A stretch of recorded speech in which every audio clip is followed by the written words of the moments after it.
Om Swastiastu, Namo Buddhaya, Rahayu, Salam Kebajikan, Salam. Assalamualaikum warahmatullahi wabarakatuh.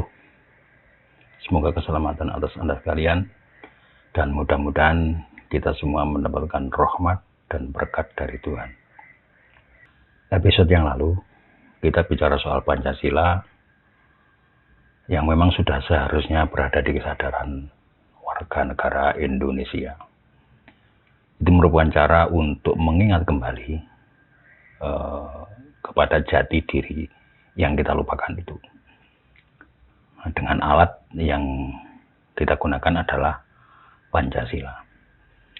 Mungkin kita akan sedikit mendalami atau melanjutkan pembicaraan episode yang lalu agar menjadi lebih jelas tentang kesejatian diri itu. Kesejatian diri manusia itu yang mungkin di episode selanjutnya akan coba kita mulai konversikan secara aplikatif ke dunia pendidikan. Mengapa pendidikan? Karena seluruh pembicaraan ini seharusnya memang mengerucut pada satu aplikasi, dan aplikasi yang paling cocok rasanya adalah pendidikan. Baiklah, mari kita mulai. Ada bahaya terbesar dari manusia. Guru saya pernah menyampaikan bahwa bahaya terbesar dari manusia, dari kemanusiaan bukanlah bencana alam, tsunami atau gempa bumi, tanah longsor, dan lain-lain. Awalnya saya tidak memahami ungkapan macam itu, karena saya pikir orang yang terkikis jati dirinya itu adalah semacam orang gila atau orang yang hilang ingatan. Kalau hanya itu yang dimaksudkan bahwa seperti orang gila itu, ya paling tingkat berbahayanya hanya sekedar bahwa nek pas ngamuk bisa merusak sesuatu. Itu awalnya dugaan saya. Tapi ternyata bukan itu. Artinya yang dimaksud dengan kelupaan manusia akan hakikat atau jati dirinya itu bukanlah sekedar orang yang lupa ingatan, tapi orang yang lupa mengapa dia diciptakan sebagai manusia. Sebab saat seseorang itu lupa akan jati dirinya, maka itu artinya dia sudah bukan manusia lagi dan tidak tahu atau tidak lagi menyadari tujuannya untuk apa dia dijadikan manusia. Maka bukan saja perilakunya sudah bukan sebagai manusia, namun lebih dari itu akan merusak rencana Tuhan yang akan menugasinya melakukan apa yang di dalam terminologi Islam itu disebut sebagai rahmatan lil alamin. Melihat fakta bahwa manusia merupakan buatan Tuhan yang paling canggih melebihi ciptaan yang lain, sebutlah malaikat, maka Tuhan pasti punya grand design, punya sebuah rencana besar terhadap alam semesta ini atau terhadap kehidupan ini, karena mau repot-repot bikin manusia. Manusia itu dibuat tidak dengan sederhana, tetapi justru dengan teknologi yang paling tinggi dari semua ciptaan Tuhan yang ada. Maka mari kita lihat betapa istimewanya kita manusia ini.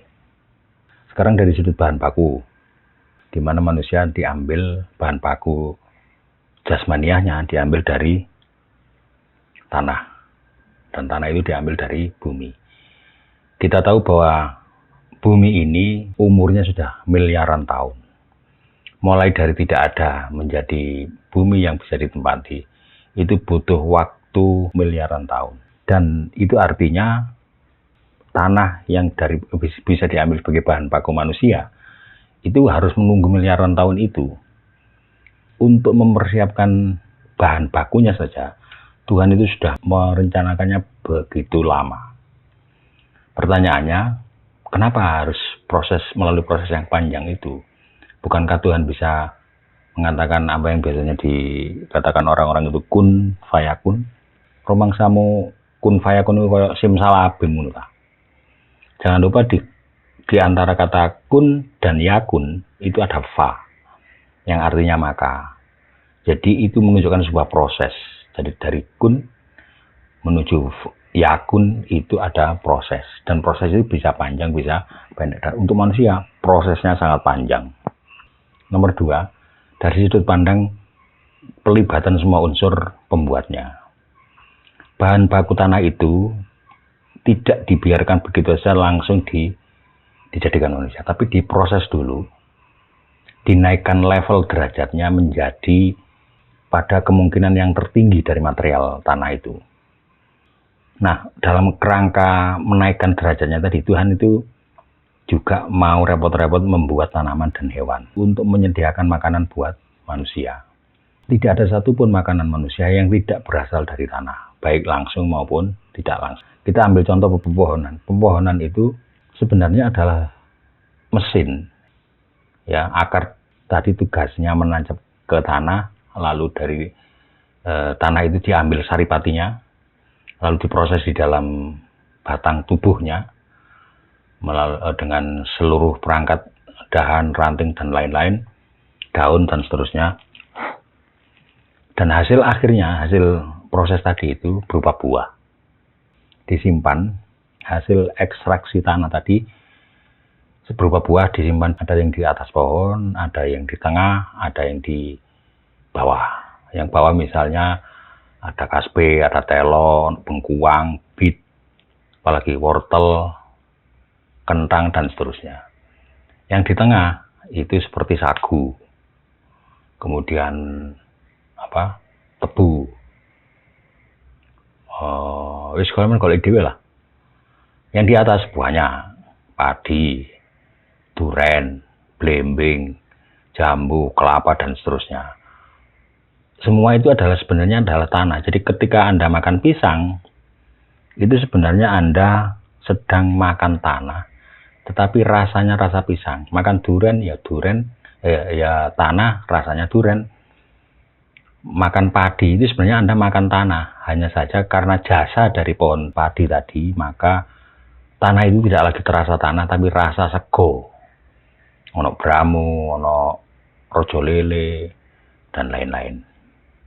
Maka pohon itu adalah semacam mesin pengambil saripati tanah.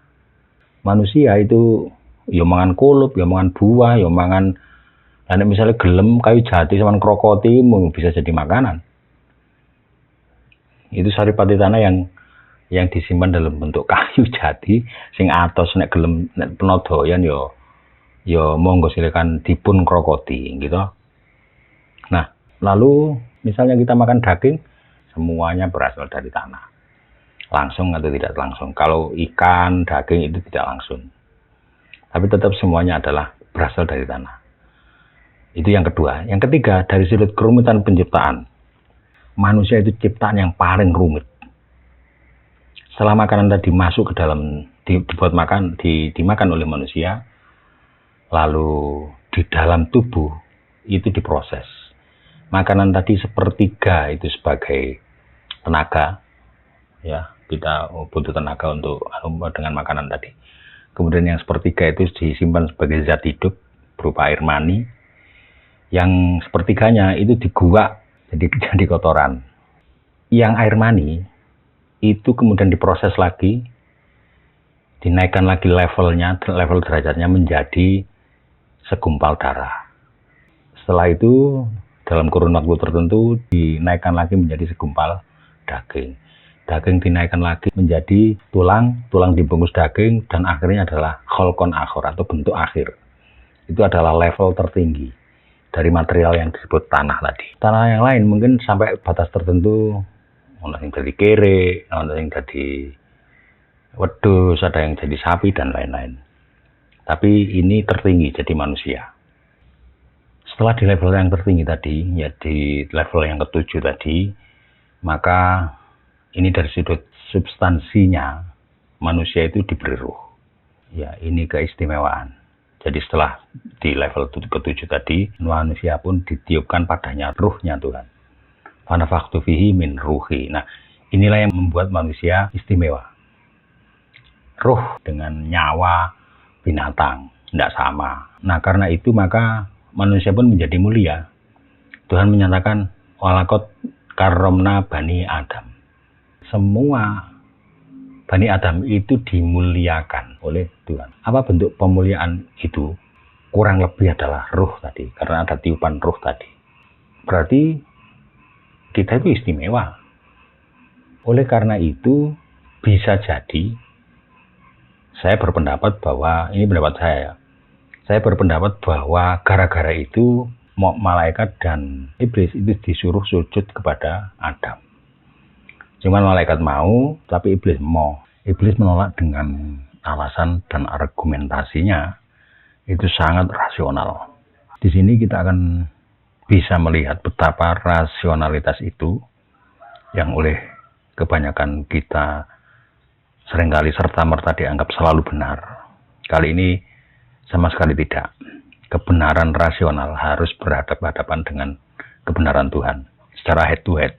Dan di sini kita juga bisa melihat bahwa jauh sebelum René Descartes dinobatkan sebagai bapak rasionalitas, maka iblis jauh mendahului.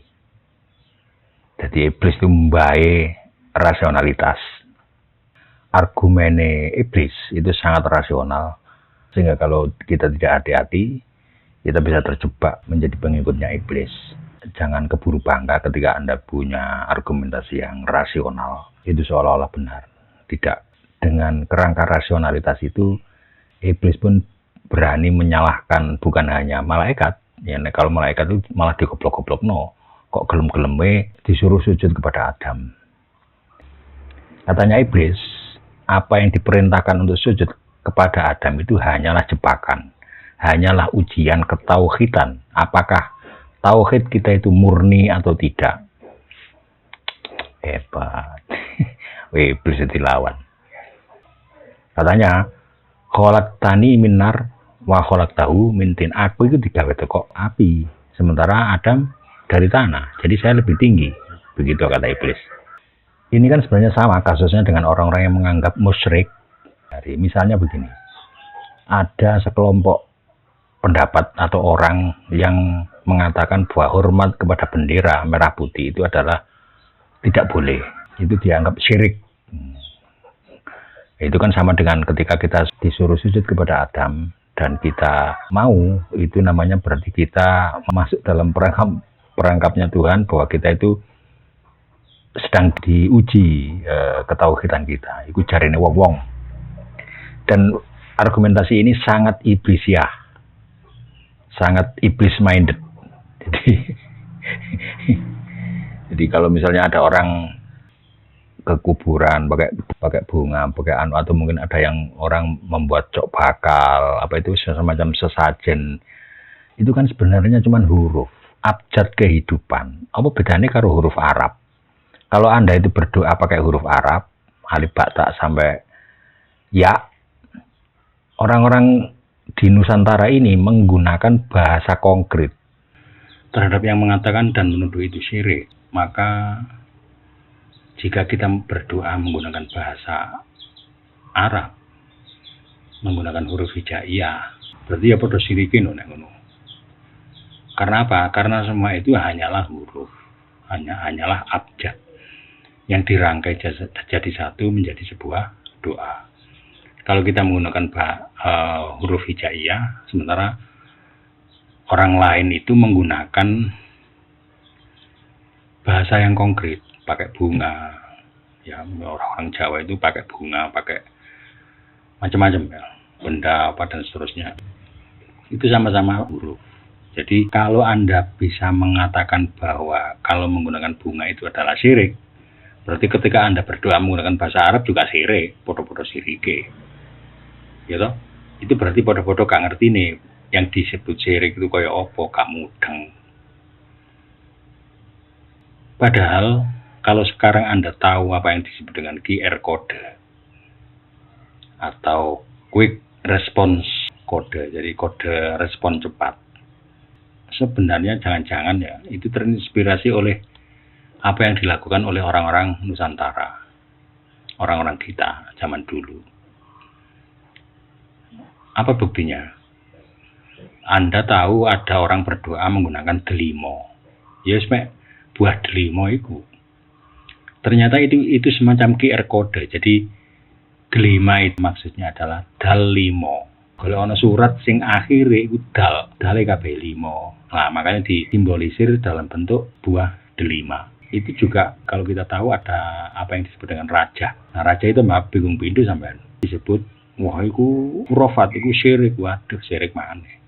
Raja itu punya logika tersendiri. Dia tidak bisa dibaca secara linier seperti membaca huruf teks narasi ya, narasi yang berurutan. Itu seperti kalau Anda tahu piringan hitam, itu cara bacanya kan berurutan, ya munter kayak obat lamuk ngono. Tapi kalau itu sudah CD atau DVD itu caranya tidak begitu. Jadi sembarang dianggap syirik, sembarang tidak murni secara tauhid katanya. Lah kalau misalnya begitu, lapor duit juga mbok sirikno. Toh ketika Anda memakai uang itu sebelumnya kan Anda percaya pada uang itu. Nah ketika Anda mempercayai nilainya, lho itu gak sirik. Ayo ngomong. Sembarang disirik. Nah lah apa duit juga disirik. Fatwa uang adalah haram enggak. Ya diamuk wong sak ndaya kon. Sembarang disirikno, sembarang musyrik, sembarang tidak murni secara tauhid. Jane kowe ngerti tak gak sih? Tauhid itu apa? Tauhid itu kan dari kata wahada. Iku jare arek sing ngerti nahwu sorof lho ya. Wahada yuwahidu tauhidan. Artinya wahada itu menyatu atau menyatukan itu adalah dari hal yang sebelumnya tidak satu. Nah, tidak satu itu bukan nol. Tidak satu itu bisa 2, bisa 3, bisa 4, bisa 5, 146, 1405, 2017 dan seterusnya. Lagi pula yang disatukan itu apa dengan apa, atau apa dengan siapa, atau siapa dengan siapa. Ayo ya bener semua. Ayo coba ngerti gak kon. Ngomong tauhid iki gak jero-jero, iki mek sekedar analisa kata saja. Sidik-sidik gak murni secara tauhid, koyo ora tauhid cak. Semuanya ya pikirin cak. Lagi pula kalau Anda itu menyalahkan sesuatu, berarti sesuatu itu benar. Karena benar maka Anda menyalahkan. Berarti Anda menjustifikasi bahwa yang Anda salahkan itu benar. Lah nek wis salah, apa disalahno wong wis salah. Ya toh? Pakai ini loh. Lo beragama gak gawe nalar blas yo. Bengok-bengok Allahu Akbar. Gak ngerti artinya Allahu Akbar. Sini wong Islam tok ae. Nah, termasuk itu tadi QR code itu. Lapo gak sampean sirikno. Mergo iku komputer terus gak anu ta. Ya itu kan karena saking goblokmu memahami narasi-narasi agama. Sing janjane gak iso bedakno mana yang sungguh-sungguh praktek sirik dan mana yang bukan. Ya wis saya kira samono ae ya. Nanti dilanjutkan ke bagian yang kedua karena jari ini kuatir kedawan. Ya baiklah, ini mungkin sampai di sini dulu. Nanti diteruskan di bagian yang kedua. Saya kira itu kurang lebihnya mohon maaf. Wassalamualaikum warahmatullahi wabarakatuh. Om Swastiastu, Namo Buddhaya, Rahayu, salam kebajikan, salam dan salam sejahtera bagi kita semua. Terima kasih.